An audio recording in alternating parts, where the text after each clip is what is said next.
মশলা ছাড়া চিকেন করব। দেখুন তাহলে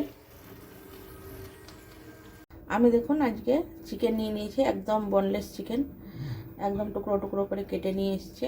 আর এখানে আলুটাও সেরকম সাইজ করে নিয়েছি। আর এখানে টমেটোও কেটে নিয়েছি, এখানে আপনার ধনে পাতা, আর এখানে আছে রসুন কুচি, পেঁয়াজ কুচি আর লঙ্কা কুচি। কড়াইয়ে তেল দিয়ে দিয়েছি, এবার রসুন পেঁয়াজটা আমি দিয়ে দেবো। তো পেঁয়াজগুলো সব তেলের উপরে দিয়ে দিয়েছি, এবার আমি ভেজে নেব। আলুগুলো দেখুন দিয়ে দিয়েছি পেঁয়াজের সঙ্গে। এবার চিকেনগুলো দিয়ে দেবো আমি। এখানে একটু গ্রেট করা আদা দেবো, কাঁচা লঙ্কা, আদা, চিকেন সব দিয়ে দিলাম। আমি ভালো করে কষতেই থাকবো। টমেটোগুলো দেখুন আমি দিয়ে দিয়েছি, এরপর আমি হলুদ দিয়ে দিচ্ছি। আমি এখানে দিয়ে দিয়েছি গোলমরিচ গুঁড়ো, আর দিয়েছি এখানে গরম মশলা।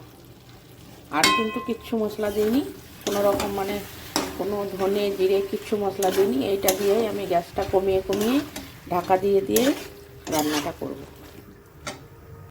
তো আমি দেখুন টমেটো সস দিয়ে দিয়েছি, আর দিয়ে দেবো ধনে পাতা। ভালো করে নেড়ে চেড়ে দেবো। তো দেখুন শীতের রাতে এরকম করে একদম মশলা ছাড়া বিনা মশলায় এরকম চিকেন কষা করে নিয়ে গরম গরম রুটি খেতে দারুণ লাগবে। গরম রুটি গরম চিকেন নামিয়ে এই বসে যাব আমরা সব। তো এরকম করে খেয়ে দেখবেন একবার, খুব সুন্দর লাগে।